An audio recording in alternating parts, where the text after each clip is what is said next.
Bonjour à tous et bienvenue dans notre tribune Congo Libre Expression. Comme vous le savez, c'est donc votre émission qui vous propose une tranche des débats en ce qui concerne l'information, l'actualité de la République démocratique du Congo. Désormais, vous pouvez nous suivre sur Internet avec www.congolextv.com. C'est donc votre site Internet qui vous propose l'information et la vraie. Je le disais, cette émission, c'est vraiment une émission qui permet à tous les Congolais de pouvoir donner leur point de vue en ce qui concerne l'évolution politique, économique et sociale de la République démocratique du Congo. Une nouveauté dans cette émission, eh bien, l'émission sera divisée en deux tranches. La première, nous survolons un peu l'actualité, et dans la deuxième tranche, votre journaliste va se transformer en clone d'un parti, disons, d'un leader politique congolais, et l'invité va donc essayer un peu de discuter avec cet homme politique congolais par le journaliste interposé. Donc je me ferai le plaisir de pouvoir jouer le rôle d'Étienne Tshisekedi, de Léon Kengo, de Kamere, de Joseph Kabila, de Paul Makela, d'ailleurs qui est aujourd'hui mon invité, M. Paul Makela. Bonjour.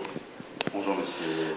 Alors, je rappelle que vous êtes homme des dieux, vous êtes également opérateur politique congolais. Pour l'instant, vous êtes installé dans la diaspora. Vous êtes coprésident du mouvement patriotique solidaire qui a été lancé il y a une année. Je pensais que c'était pour les élections de 2011, mais là, on vous a cherché à Kinshasa ou au Congo, mais on ne vous a pas vu. Qu'est-ce qui s'est passé?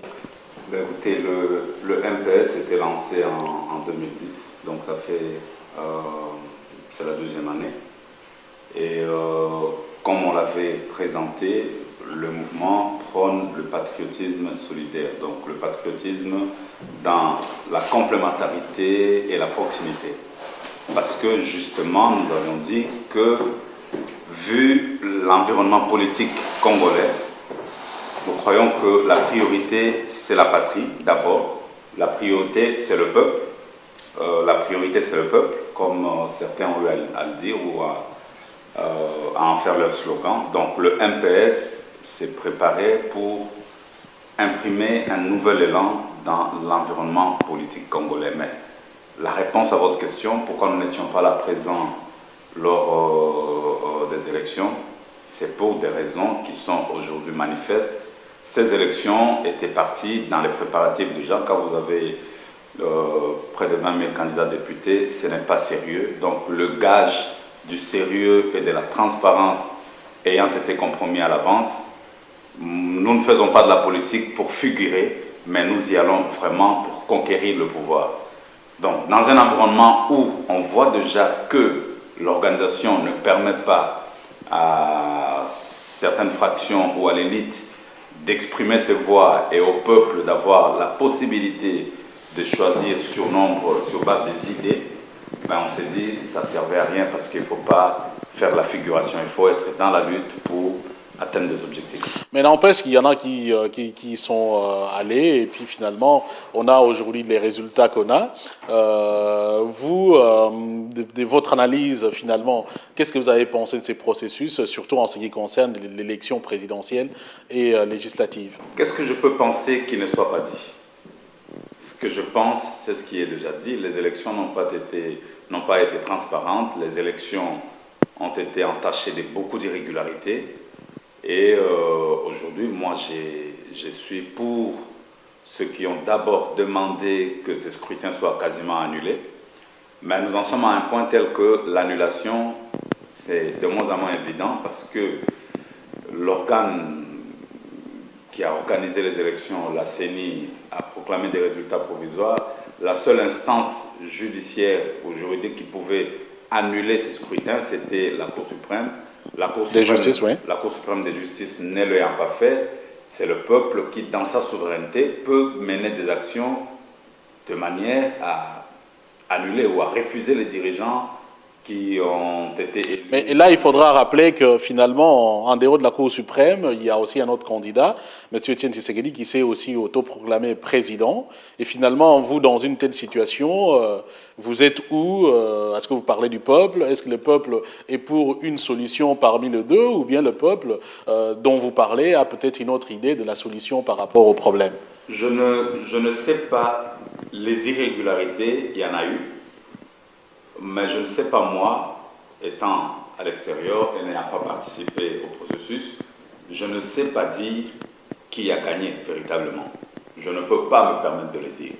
Parce que la CENI a organisé les élections.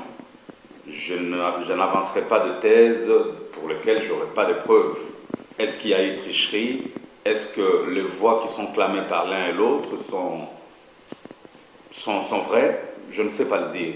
Vous avez pourtant parlé d'irrégularités tout à l'heure. Les irrégularités ont existé. Nous avons vu qu'on nous a exhibé des bulletins de vote qui étaient doublés. Nous avons vu des cartes d'électeurs. Ça, c'est des preuves palpables. J'ai vu des cartes d'électeurs qui ont été exhibées par certains candidats où il y a des mineurs qui ont été enrôlés plusieurs fois, ainsi de suite. Des bureaux de vote qui ont été incendiés. On a vu, ça, c'est des irrégularités qui ont été constatées. Je me base ici sur ce que les observateurs ont avancé comme thèse, parce qu'ils étaient sur terrain. Dès lors qu'ils n'ont pas dit clairement qui a gagné et qui n'a pas gagné, je ne peux pas, moi, en tant que citoyen, en tant qu'acteur, me permettre de m'avancer sur ce terrain. Quoique l'Église catholique a soulevé une partie du voile, disant que voilà, c'est M. Tshisekedi qui a eu plus de voix, ça n'engage que l'Église catholique. Mais moi, non, pas l'Église catholique, on a parlé de Monseigneur, du cardinal Mosengo. Bon, c'est le cardinal Mosengo ou l'Église, c'est des observateurs. Il y en a eu plusieurs. Il y a eu le Centre Carter, il y a eu ceci, il y a eu l'Église catholique. Ils ont haussé la voix, ils ont dit, ils ont dénoncé certaines choses. Alors, je vais essayer un peu de répondre par rapport à... oui. Je m'en tiens à ce qui a été dit par ceux qui étaient sur terrain. Je ne suis pas du genre à aller dans des supputations ou à avancer, à faire des allégations sans qu'il y ait de preuves juridiques ou de preuves concrètes. Surtout en parlant de l'Église catholique, justement, j'aimerais rebondir parce qu'en vous présentant, j'ai parlé d'hommes de Dieu. Et comment vous, en tant qu'homme de Dieu, appréciez-vous justement la position de l'Église catholique? Parce qu'il y en a qui disent que le fait même de le dire, bien entendu, en parlant de l'Église, que l'Église n'est plus au milieu du village. Bon, mais qu'est-ce qu'on appelle, qu'entend-on par l'Église au milieu du village? L'Église doit défendre la justice. La Bible nous demande de prêcher la justice. Nous prenons la justice, nous prenons l'équité. Je crois que l'Église, ayant des preuves, j'espère qu'ils ont des preuves, s'ils ont des preuves que ce qu'ils avancent comme allégation est soutenu, ils ne font que défendre la justice. Je crois que dans leur message, ils ont dit il faut que la voie de la justice soit respectée, il faut que le choix du peuple soit respecté. Donc, dire que l'Église reste au milieu du village, justement, le rôle de l'Église au milieu du village, c'est de défendre la justice. Et dans la justice, il n'y a pas de parti pris, il n'y a pas de favoritisme. La Bible elle-même nous dit que Dieu ne fait pas exception de qui que ce soit. Il n'est pas favoritiste. Donc, un homme de Dieu doit rester fidèle, doit rester juste et doit prôner, doit dire les choses sans parti pris et sans... Et donc, vous comprenez, vous soutenez la position de l'Église catholique? Écoutez, l'Église catholique étant comptée parmi les observateurs dans ces processus, si en tant qu'observateurs, ils ont déployé des observateurs sur le terrain, ils avancent un point de vue, j'ose croire qu'ils ont des éléments qui soutiennent leur point de vue. Si ce qu'ils disent est soutenu, est défendable, est prouvé, je serai d'accord avec eux. Je ne dis pas que je suis contre eux, je ne dis pas non plus que je suis d'accord, mais je dis que la voix de la justice doit se faire entendre, la vérité doit éclater, on doit dire la vérité et rien que la vérité. Le 16 février, il est annoncé une manifestation justement pour réclamer la vérité des urnes.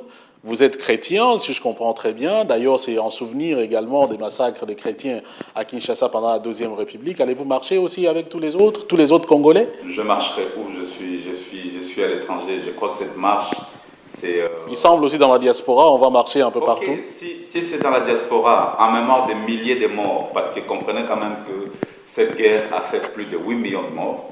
Moi, personnellement, j'en ai été victime directement dans ma chair. J'ai perdu des membres de ma famille. En mémoire de tout cela, en mémoire de toutes les femmes qui connaissent des sévices à l'est du Congo et ailleurs, en mémoire du Congolais moyen qui ne sait même plus se nourrir, pas en mémoire, pour respecter, faire valoir la voix du Congolais moyen qui croupit dans une misère indescriptible. Et sur fond, bien sûr, de la recherche de la vérité des urnes. Et sur fond de la recherche de la vérité des urnes, ça c'est... Apparemment, ça, c'est pas vraiment...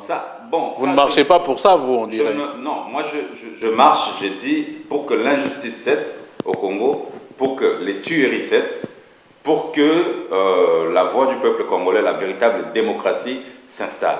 Vous voyez aujourd'hui que dans une démocratie où il y a plus de 5000 recours après des élections législatives comme celle-ci, il y a près de 5000 recours devant être traités par la Cour suprême de justice. S'ils traitent un recours par jour, donc ils ont besoin de 5000 jours, or une année n'en a que 365, jusqu'à la fin du mandat de 5 ans qui sont annoncés, ils n'auront pas fini de traiter les recours. Donc là, moi je veux me joindre à mes frères pour, en mémoire de nos frères qui sont tombés chaque jour, qui tombent chaque jour du fait de l'injustice, du fait de la barbarie qui s'est installée au pays, et du fait de la misère qui est palpable, du manque de démocratie, parce que vous savez qu'il y a des prisonniers d'opinion. Un pays où on arrête quelqu'un parce qu'il donne un avis contraire à celui des dirigeants, non, ça ne doit pas se faire, surtout au XXIe siècle. Pour ces valeurs-là, pour ces raisons-là, j'irai dans la rue, je descendrai avec mes autres frères et nous dirons tout haut qui est la justice, que la vérité éclate, que la démocratie soit réellement... Alors, vous dites quelque part que disons, en ce qui concerne les élections, vous n'avez pas suffisamment d'informations par rapport aux vainqueurs, compte tenu du fait qu'il y a eu des irrégularités et des fraudes, et que malgré ça, la Cour suprême a proclamé quelqu'un. D'autre côté, il y a quelqu'un qui a estimé qu'il a gagné, et donc qui s'autoproclame également président. Mais dans tout ça, selon vous, il y a tellement eu de fraude que cela ne peut crédibiliser aucun des présidents et vous demandez l'annulation. Mais à la place, si on annule aujourd'hui, un homme politique doit aussi apporter des solutions. Qu'est-ce que vous proposez à la place? Moi, je soutiens qu'il y ait annulation des résultats. Et il y a les uns qui disent qu'il y ait récomptage de voix, mais s'il y a récomptage de voix, qu'est-ce que nous faisons? S'il y a annulation des résultats, qu'on applique la Constitution. Les textes constitutionnels sont clairs. En cas de vacance de pouvoir, le président du Sénat, c'est lui qui doit normalement... Est-ce que vous ne le dites pas parce que vous êtes de l'UFC? Parce que j'avais entendu dire que vous êtes membre de l'UFC, donc c'est comme ça, créer un peu un tremplin pour votre président qui est Léon Kengo Adonde. Je ne le dis pas en tant que membre de l'UFC. J'ai soutenu la candidature de M. Kengo. Je le soutiens parce que je crois que c'est un homme honnête, c'est un homme intègre. Il a beaucoup de qualités morales et intellectuelles. C'est quelqu'un de compétent. Quelqu'un qui a des idées. J'ai lu son projet de société, je l'ai soutenu sur base de 100 propositions qu'il a fait pour un Congo moderne. J'ai lu ses propositions, je n'ai vu aucun candidat le faire. J'ai été séduit par l'intelligence, par la stratégie, par la politique qu'il prône, simplement. Mais n'en déplaise à ceux qui ne sont pas pour lui, si nous voulons qu'il y ait la légalité au Congo, nous devons faire respecter les textes. Les textes constitutionnels qui ont été votés au référendum que le peuple congolais, pour lequel il a dit oui. Ces textes disent qu'en cas de vacance de pouvoir, le président du Sénat assure l'intérim. Ça peut être Kengo, ça peut être quelqu'un d'autre, qui que ce soit, je suis simplement pour la légalité. Donc, si on annule le résultat, c'est le président du Sénat qui assume l'intérim. Nous serons appelés à refaire parce que parmi les irrégularités, il n'y a déjà pas eu recensement de la population, il y a eu des irrégularités au niveau du nombre d'électeurs, donc je crois que nous devons reprendre tout cela. La question mais là nous sommes partis aussi pour peut-être des années pour arriver à un tel objectif. La question suivante, est-ce qu'il y a des moyens? Oui, c'est la volonté. Tout ce qui se passe au Congo, ce n'est pas une question de moyens, c'est une question de volonté politique. L'autre volet de votre question, vous avez dit nous sommes en face de deux situations, deux têtes. Nous sommes dans un pays, un État bicéphale, et il y a deux têtes. Nous avons Tshisekedi qui, selon ses dires et selon des éléments des PV qu'ils ont exhibés, a remporté ces élections et qui a prêté serment devant le peuple congolais, légitimement, si c'est vrai que la voix des urnes, le choix du peuple s'est porté sur Tshisekedi, Tshisekedi est le président légitime de la RDC. Si Kabila, par contre, il n'a pas gagné les élections mais qu'il est là, il est installé, il a prêté serment, il a respecté la légalité sur le plan légal. Kabila est le président légal de la RDC. Donc nous avons un président légal, à légitimité douteuse ou contestée, entre guillemets. Et nous avons un autre président à légitimité approuvée ou affirmée par lui-même, mais qui n'a aucune légalité. Par lui-même ou par le peuple? Par le peuple. Bon, il y a eu des PV. Il y a eu des PV. Nous osons croire que ces PV qui ont été présentés sont corrects. Je ne suis pas de l'UDPS, je ne suis pas de la CENI, je ne sais pas prouver si ce qui est dit est vrai ou pas. Mais je crois qu'un monsieur de la trempe de Tshisekedi ne peut pas bluffer tout un peuple, il ne peut pas se présenter pour dire que j'étais élu alors qu'il ne l'était pas. Je lui accorde le bénéfice du doute, je dis voilà, monsieur Tshisekedi a remporté ces élections au vu de PV qui ont été exhibés et il a prêté serment devant le peuple. Donc nous sommes là dans une guerre. Mais l'autre côté également, parce que vous dites qu'ils n'ont pas gagné, mais eux ils disent aussi, venez apportez-nous les preuves qui démontrent que nous n'avons pas. Je ne dis pas qu'ils n'ont pas gagné. Ce que je dis ici, c'est que la légitimité du président Kabila est contestée et la légitimité est douteuse.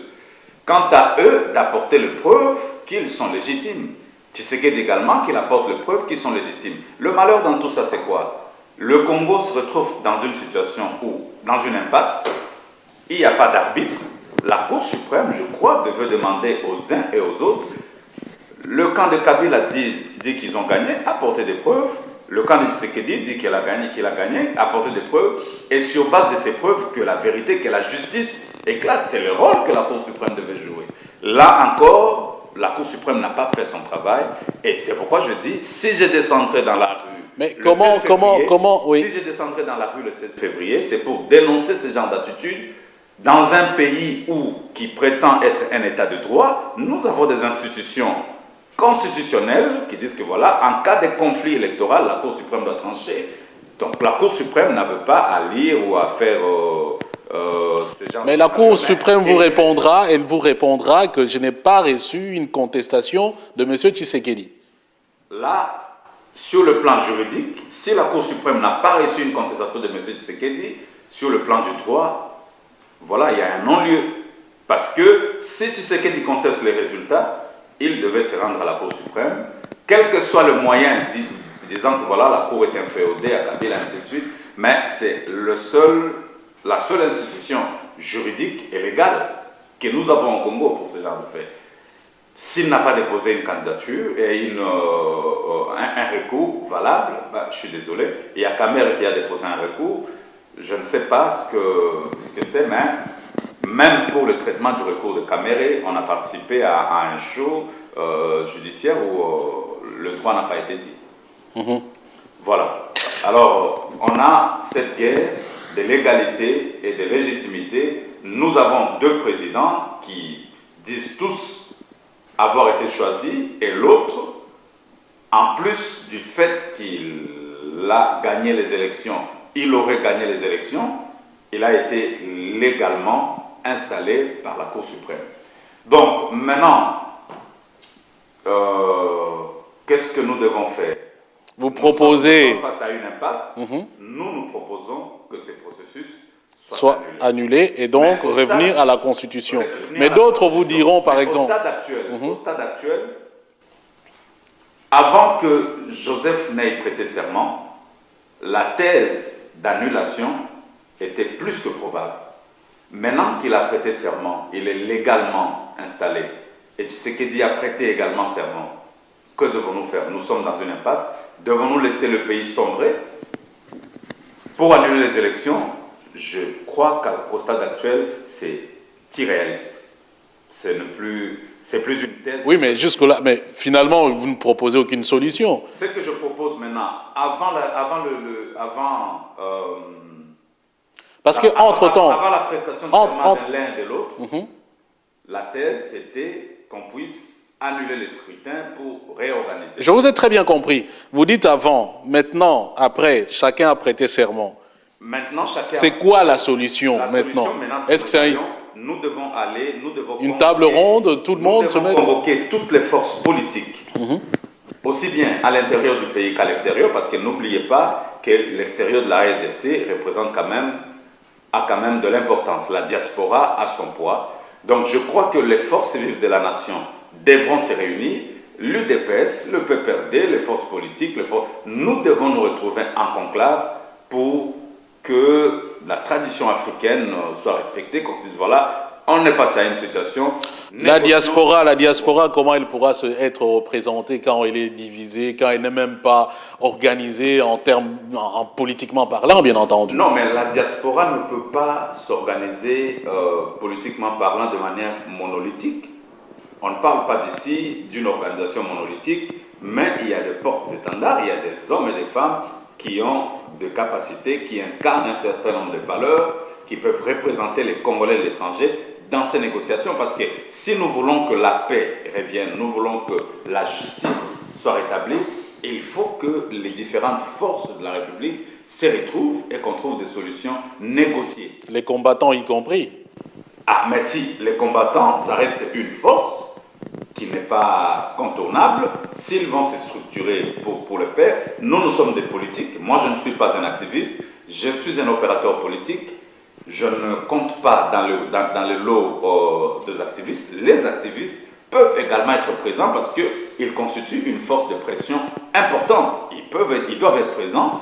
Les opérateurs politiques résidant à l'étranger doivent également être présents pour que nous trouvions une solution conciliée. La société civile doit être présente. Il y a des ONG, il y a des associations ici qui défendent vraiment la cause du Congo, surtout ici en Belgique. Je crois que ces gens-là doivent être tenus en compte. Si les institutions, si les autorités locales, le président Kabila qui est légitime, qui est légal, et le président Tshisekedi qui est légitime parce que nous avons deux présidents, s'ils peuvent arriver à accorder leur violon pour dire voilà, mettons-nous d'accord au moins sur une chose, nous devons trouver une issue, nous devons négocier. On invite Kengo qui a également fait devoir, on invite Kamere qui a quand même fait. Donc les 5 premiers qui ont fait un bon score, on peut les associer à ces discussions en tenant compte des différentes forces intérieures et extérieures. Je crois que c'est la solution la plus probable que nous arrivions à une solution négociée. Alors, je doute un peu parce que dans une certaine mesure, on est en train d'assister à un durcissement de chaque camp. Au niveau d'Étienne Tshisekedi, la grève, parfois aussi des appels de ses militants. Au niveau du pouvoir, pratiquement le processus continue comme il a été prévu, c'est-à-dire nous sommes en train d'assister à la proclamation des résultats législatifs et peut-être que demain on va nous parler de la mise en place d'un gouvernement. Est-ce que vous pensez que dans un tel environnement, un consensus à la congolaise pourra encore être possible? L'environnement n'est pas sain. Nous devons assainir l'environnement. Quand je dis nous, ça veut dire tous les Congolais. Que ce soit ceux de la majorité présidentielle ou de l'opposition, ils doivent assainir l'environnement. En assainissant l'environnement, il faut avancer des idées qui amènent le peuple vers la conciliation. L'erreur du pouvoir en place, c'est de continuer à faire les choses comme si de rien n'était. Ça, c'est une grosse erreur. Il y en a qui disent que c'est par défi. Non, mais on ne gouverne pas par défi. On ne gouverne pas un pays et surtout un peuple par défi. On n'est pas dans le management des sociétés parce que dans le management des sociétés, on se dit, nous sommes fixés des objectifs, nous devons les atteindre, le moyen c'est l'argent, ainsi de suite. Nous sommes dans une gestion de la République et la gestion de la République doit tenir compte du peuple. Un État n'existe que s'il y a un peuple, il y a un pouvoir légitime et il y a un territoire. Nous devons déjà voir, est-ce que nous avons un territoire? Nous croyons avoir encore un territoire, bien que l'intégralité du territoire n'est pas assurée. Nous avons un peuple qui s'exprime et que nous devons écouter. Et nous avons des institutions qui étaient élues en 2006 et qui continuent à faire la transition parce que la situation actuelle, 2011-2012, rien n'est encore fait. Nous sommes dans une situation de chaos. Alors, si les uns et les autres durcissent leur position, nous allons tout droit vers le chaos. Quel est le résultat? Que veut-on au Congo et aux Congolais? Est-ce que nous voulons le chaos ou nous voulons redresser ces pays? Ou nous voulons apporter le bien-être à ces peuples qui ont souffert pendant des décennies. Si nous faisons de la politique, nous le faisons pourquoi? Est-ce que nous le faisons pour nous accrocher sur nos idées et sur nos positions, ou nous le faisons pour écouter le peuple et travailler afin que ce peuple voit et trouve quand même une issue, qu'il ait quand même une voie de sortie. Je crois que c'est cette dernière position qui est la mienne. Je me bats pour un peuple. Je travaille pour un peuple. Et si nous travaillons pour le peuple, nous, au sein du MPS, c'est pourquoi nous parlons du patriotisme solidaire. On ne peut pas être patriote, on ne peut pas défendre une patrie ou un peuple si on ne défend pas l'intérêt national, si on n'est pas solidaire avec ceux qui croupissent dans la misère, ceux qui souffrent au quotidien. Je crois que nous devons tenir compte des aspirations, des attentes du peuple. Que veut le peuple? Ça, c'est la question que le pouvoir en place. Nous remettons la balle au camp du pouvoir en place parce que ce sont eux qui ont organisé les élections. La CENI a été mise en place par décret présidentiel, donc les institutions, le président de la République, donc le président Kabila et son gouvernement, le Parlement, le Sénat, le Parlement est dissous, le Sénat qui continue encore, qui est encore en fonction, je crois qu'ils doivent prendre leurs responsabilités pour faire en sorte que la voix du peuple soit entendue, écoutée, respectée.